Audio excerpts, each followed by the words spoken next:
Hello, everybody. I'm here with a new friend of mine. How are you today? Hey Rod, what's up, man? Happy to be on here. I'm doing well. And you? I'm great. Can you tell people who you are, where you're from, what you do? Yeah, so my name is Charlie. I'm from the United States, originally from Chicago, but I'm currently living in Costa Rica. Right now I'm an English teacher, and I'm pretty new to the game on social media, on YouTube, stuff like that. But yeah, I'm currently that's how at least Rod and I met, was through TikTok at least. And yeah, I'm at Profe underscore Hmm. Charlie on TikTok and Instagram. I'm sure Rod will leave the links or the handles Yeah, yeah, in the description. Yeah. yeah. Everything's gonna be there. Why did you decide to be an English teacher? Yeah, that's for me it's a weird path. I came down to Costa Rica about 3 years ago, and Mm-hmm. it was in order to kind of improve my Spanish. I already spoke a decent level of Spanish, maybe intermediate level, and I wanted to just add at least like one culture's slang or one culture's like their words, because with Spanish there's Mm-hmm. over 20 different countries that speak Spanish. You speak to a Mm-hmm. Mexican, you might understand them better than someone from Argentina versus Chile, Mm-hmm. and yeah, and then I came down here. I knew, and English teaching was more of like, okay, I have to work. Like I can't just move down and like not have money. And so Yes. at the beginning it was just a job for me. Mm-hmm. And but I'm also a language learner. Mm-hmm. I learned Spanish and Portuguese, and I'm learning German right now. And Wow. that is I realized like, okay, that's a little bit different, and it's kind of a passion of mine. Mm-hmm. And I think that's where I really found that in English to kind of go hand in hand. If I Mm-hmm. can teach languages and use my skills to help other people, that would Mm-hmm. be great. And so for a while, it was my job. And then Mm-hmm. after maybe a year or two, I realized like, oh wow, no, like this is something that I could see myself Mm-hmm. doing for a long time. Mm-hmm. So what do you think was the most difficult thing as a teacher, since you are a native speaker? And Mm-hmm. when you become a teacher, I guess we have lots more to learn. Yeah, it's true. I mean, there's advantages and disadvantages, and I think Yeah. the main advantage is when someone asks you about vocab, you always know the answer. Mm-hmm. Like I don't have to think about vocab answers. What Mm-hmm. does this mean in English? Mm-hmm. I know what it means. Yeah. But on the other hand, the Mm-hmm. grammar is something that you don't know until Yeah. you start to train. Like so I might Mm-hmm. speak the language, but I didn't know necessarily the difference between a subordinate clause and even like relative clauses, stuff Yeah. like that. When I saw that, I was like, what is this? And so Yeah. learning, like Mm-hmm. relearning English Mm-hmm. was was quite difficult. But Mm-hmm. you know, after a certain amount of time and you teach different levels, Mm-hmm. you start to understand all that grammar. And for me, I think my big help was Mm-hmm. I knew the grammar in Spanish, and so I could Mm-hmm. relate like, Yeah. okay, the past participle. Well, okay, Yeah. I know what that means, but not in English. So I just have to learn that in English. Yeah.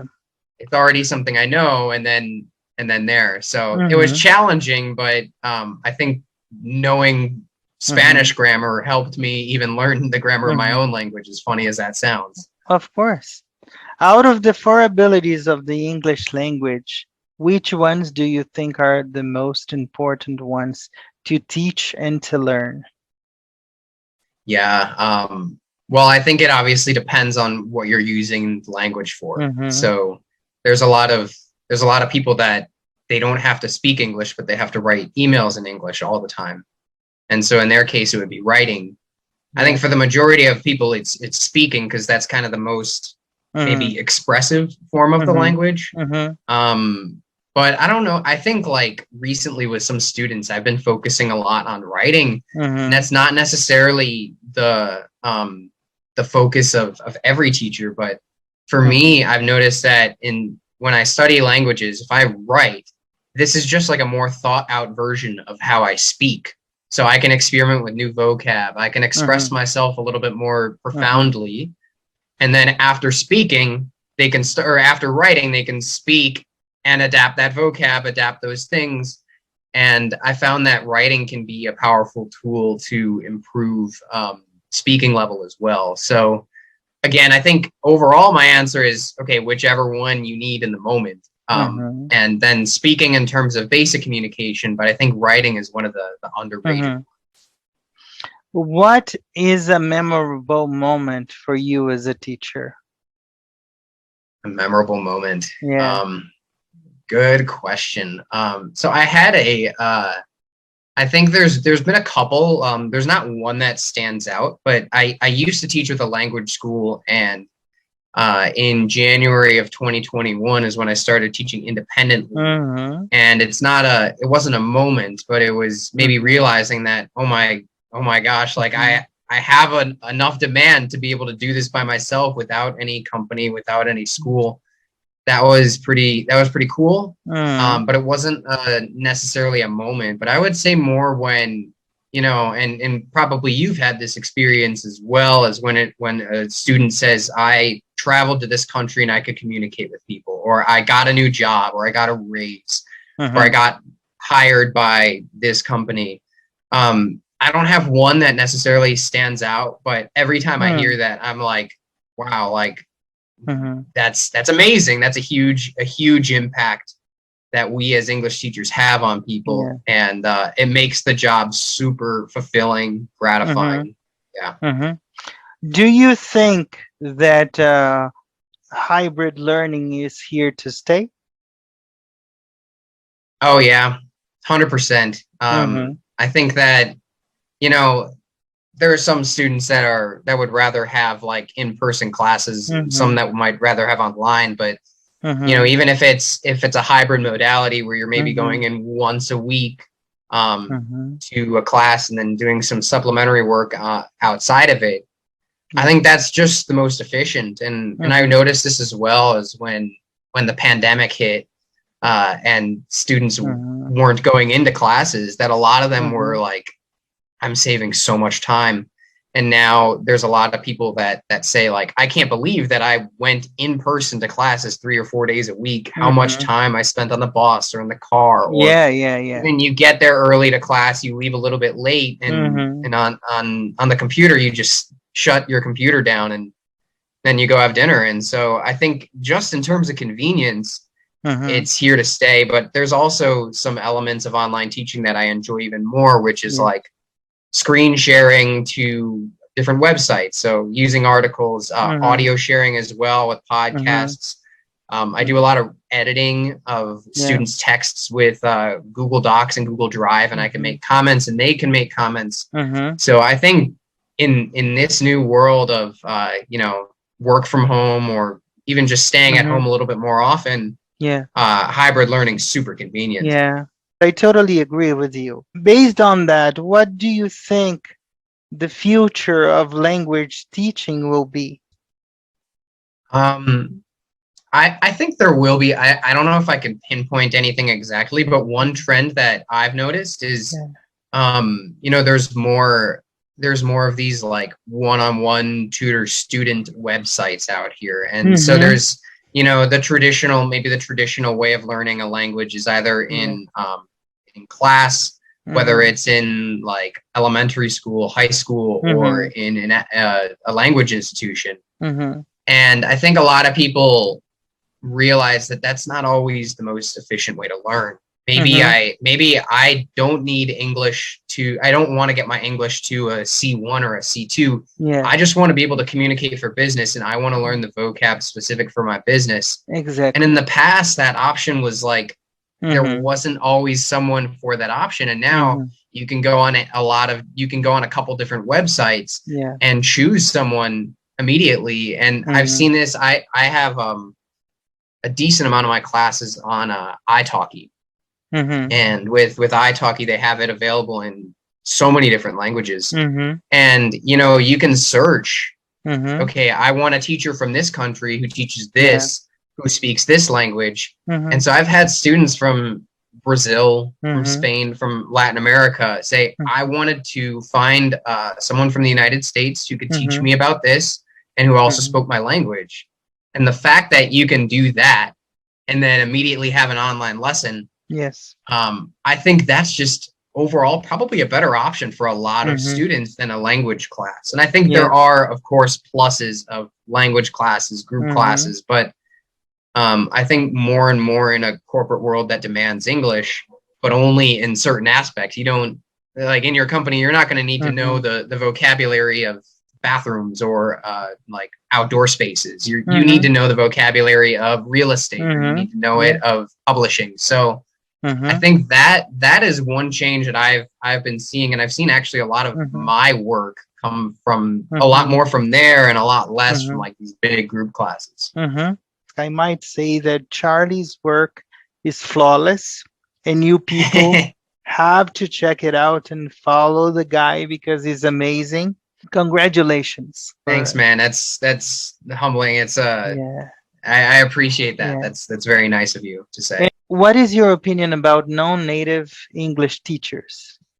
That's a good question. I Mm-hmm. think, you know, there's a couple of elements to it. I don't want to, it would be elitist of me to say that only a native speaker can teach Mm-hmm. a language. And I Mm-hmm. also don't think it's true Yeah. because I know the way that I've learned Spanish and my level of the language, I think that I could teach it to a lot of people who don't know the Mm-hmm. language. Mm-hmm. But I think it once you get to that like maybe C1 or high B2 C1 level, Mm-hmm. maybe it's more useful to have a native English teacher Yes. because they might have more vocabulary, just not necessarily because they learned it, just they Mm-hmm. were born into it. Mm-hmm. And but that being said, I think non-native speakers might Mm-hmm. have a if they're well trained, and that's a huge if, because there's a lot of people who are non-native speakers and they teach English and they speak like a intermediate level, Yeah. and they're like, oh, I'm happy with my job, I've been to the United States before, and here is my English. And I Yeah. think, you know, that's not necessarily the fault of the teachers. I think Mm-hmm. that's more the fault of institutions, systems, maybe education. Yeah.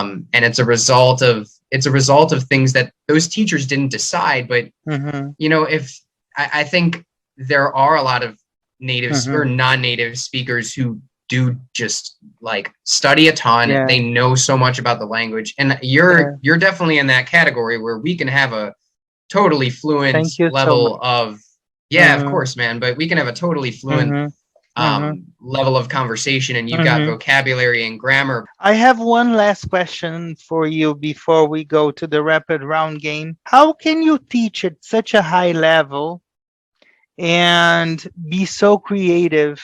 Oh, wow. Wow. Well, that's more of it's like half compliment, half question. I Yeah, appreciate yeah, that. yeah. I think, you know, I can't deny that language learning for me is definitely one of the biggest facets of my Mm-hmm. teaching. Mm-hmm. I think that if I didn't speak another language, I would not understand my students in the literal sense of not speaking their language, but Exactly. also in the sense of not knowing what it's like to learn a language. And I think that there's a lot of, you know, there's a lot of people in the United States, the United Mm-hmm. Kingdom, and across the English speaking world that don't Mm-hmm. speak a second language. Mm-hmm. And that's fine to not speak a second language, but you cannot deny the effect that it has when you are teaching a language. Mm-hmm. There's nothing like understanding where your student comes from. And Yeah. I think that's probably the biggest thing for me. As much as maybe I've earned or learned about some teaching skills and I've learned some methods and stuff like that, that's been super helpful. But more than anything, Mm-hmm. it's for me to be able to, all right, like, let's be real. I'm going to speak to you in your language and tell you why it's this, and that click that the student understands. Mm-hmm. That has taken me further than probably any anything that I've learned in like a TEFL course or anything Yeah. I've learned maybe about theory of English teaching. I think being able to relate to your students, treating each of them based off of who they are rather than grouping them all together, and being able to relate to them as well. I think Mhm. that that just strengthens the student-teacher relationship. You are really creative. The way you Thank produce you. things. I think now we could go to the rapid round game, and then Let's do it. people love it. So I'm gonna Mhm. start, and then I go on the hot seat, and you can ask me the questions. Learning languages for me is Gratifying. If I can expand on it, I would say that, you know, being able to talk to people from other countries, or Mhm. even in teaching English, I post a lot of the tips in Spanish, and there's people that they don't speak English, or they speak very little English, and they Mhm. respond like, mil gracias por su ayuda. And I'm like, wow, I couldn't have had this interaction without Yeah. knowing their language. There's the amount Yeah. of people that I would not have been able to meet. And then on the flip side, Mhm. using that as an advantage to help them like make that connection with other people, Yeah. incredibly gratifying. Being a teacher is Complicated, but not in a bad way. Not in a bad way. There's, I mean, you know as well as I do, there's just unlimited elements to languages. Like there's I mean, even just random phrases that don't grammatically make sense, but everybody uses them. How do you teach that? And every student is also different. Students have different needs, and you don't always have the answer to every question. And so it's complicated. But, you know, if you do honest work and you are honest with your students and you're very prepared as a teacher, it can be the same as that first answer. Gratifying. awesome. Friends are Friends.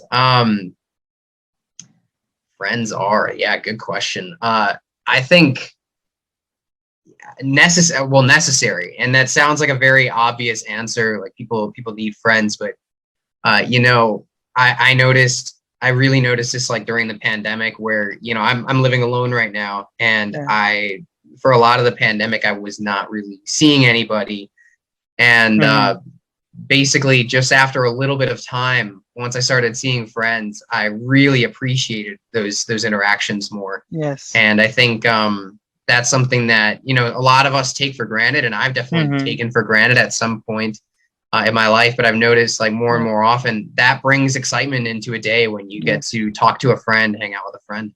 I agree. I totally agree. The most beautiful word in Spanish for me is oh man, the first thing that came to my mind were some of the slang swear words in ticoñol, which is Spanish from Costa Rica. So I don't want to say any of those though. I think that I'm not going to give you a great answer here, because I think that the whole language itself is beautiful. Even the words that sound really mean, or words that sound, the flow of the Spanish language is just is majestic. Okay. What is the most beautiful word in English then? Honestly, in English, if I'm going to be dead honest, and you might disagree with me here, I don't even find English to be a beautiful language. I really don't. I think there is some beauty in the way that people express themselves and how they, but the language itself is very choppy, very like, it doesn't flow very much. And so I would say some of the loan words that English gets from other languages, especially French, I think words like reservoir, like stuff like that, like that's like a poetic sounding word, or even words you get from Spanish, like patio, like those are kind of the most flowy words, because words in English like cup or phone, to me, there's not much beauty in it. It's just useful. Yes. If I had to define myself in one word, that word would be? Oh man. These one word answers are killing me, Rod. I'm trying to think. Charlie on Charlie.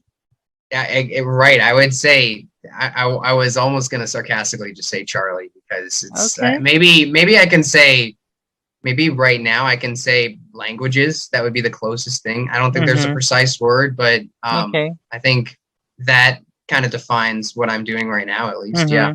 I don't have a very profound answer. I'm Yeah, sorry. no problem, no problem. Charlie's fine. Now I am on the hot seat and you can ask me the same kind of questions. All right, I'm gonna fire right back at you. If there's Yeah, one word to describe Rod, what would yeah, what would the word be? a dreamer. Dreamer. Okay, Yeah, that's really nice. yeah, That's a much better answer than mine. Good answer. yeah, yeah. Okay. My next question would be, because we were speaking about native and non-native speakers, what was the hardest part of learning English for you? When I when I was practicing the word thoroughly, Thoroughly, yeah. you know, okay, so you need to say thoroughly, and when you learn that, okay, got it. Next one, move on, you know. Gotcha. Okay, and this one's very specific to Okay, Brazilian Portuguese, but okay. as an English teacher, how do you teach Brazilians the present perfect tense? We don't have the present perfect tense in Portuguese. Right. So how do you teach it in English? I have to tell them that they have to think that there's an action which begins and never ends. Like, I've been married for 17 years. You are still married. It's a nightmare for them to learn. I know. I mean, I've been casted with that Yeah, with that task as well. I've had to yeah, teach it, and you know, that's something I try to say, okay, look, yeah, now we're not going to think in Portuguese, okay? yeah. It's something different, totally different. But Mm-hmm. next question would be about the accent, the Portuguese accent from Portugal, because speaking to a lot of Brazilians, they think it's an ugly accent. They don't like it. And personally, I think the accent from Brazil is more expressive, but I never like to hate on any accent, really. Of course not. So for you, what is your opinion on the Portuguese accent from Portugal? How does it sound? I think it's totally beautiful. You know, I have some Portuguese friends, and when I talk to them, it's very nice to hear to that sounding, you know, but is literally, the definition is really that American English and British English. As you said, I really love accents from around the world, you know, it doesn't matter to me, but Portuguese is very beautiful too. Yeah. So Good.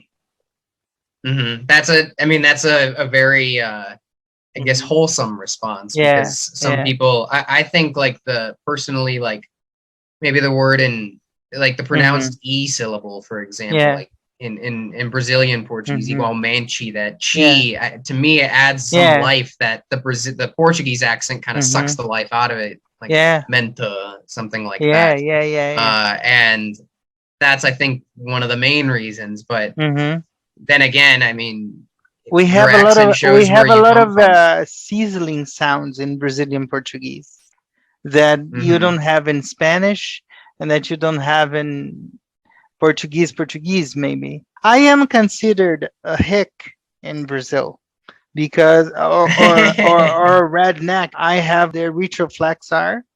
They say in Rio they say Ruh. porta. In Rio they say porta. São Paulo they say porta, and I say porta.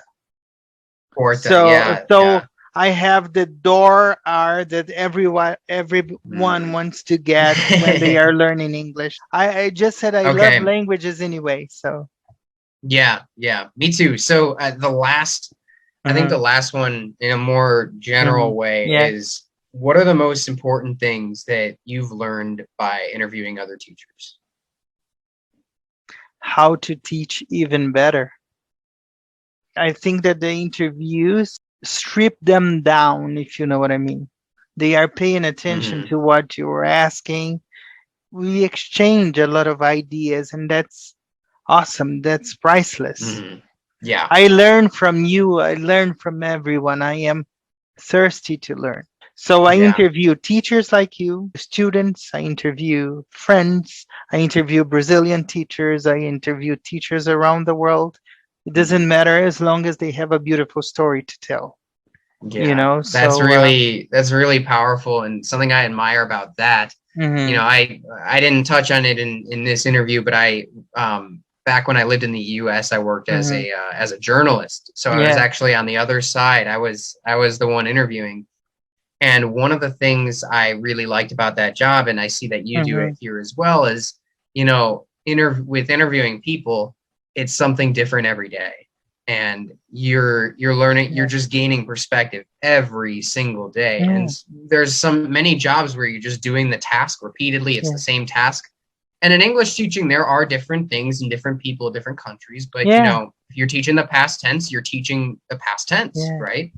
But if you're interviewing, you got a new person each time. You're gaining that perspective, and that's super valuable. So I'm sure you probably feel the same way with that type of work that you're doing. Of course. Like today, I'm focused on listening to your story.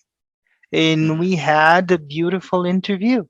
And listening to your story today was really amazing, you know. So with some people, you might watch their content like, okay, I can learn from this. But I think with yours, it's like listening to how other English teachers' stories for me is something I can learn from, and it's also just a very enjoyable activity. It's storytelling, it's inspiration. So yeah. For every guest, I have a sentence, a quote, a takeaway. Yeah. And for you, there's nothing less than Pura Vida. Eso. And I want you to know, Charlie, that during this interview with you, another quote came to me, which is, nobody does anything alone. You know, so that's why we are talking today, because we are talking about life, talking about teaching, talking about important things. And language teaching for me is a passion. The most important thing is that language and culture go together. Having this interview with you today was very special because, as I said before, for me, you are too young and you teach at such a high level. Don't give up, because you are on the right track. And thank you for those kind words, Rod. Yeah. Thank you so much. I hope everybody liked this interview as much as I did. This was my friend Charlie. He's from the States. All his contacts will be in the description box down below. It was amazing because the guy speaks, I think, 4 languages, 5 languages, 3 languages. It's the 3 working on a 4th, we'll say. Wow, 4 languages. And it was amazing. It was, for me, it was priceless. Thank you for your time. Thank you for being here with us. See you Thank you, soon. Rod. See you later. Bye. See y'all. Bye. Hello, it's Rod's friend here, Gino from Real Everyday English. Sorry for interrupting your video. I just want to make a quick recommendation that you subscribe to Rodrigo's channel. He's an amazing guy. He's so humble. He's so dedicated, and he creates absolutely fantastic content. See you people soon. Bye bye. God bless.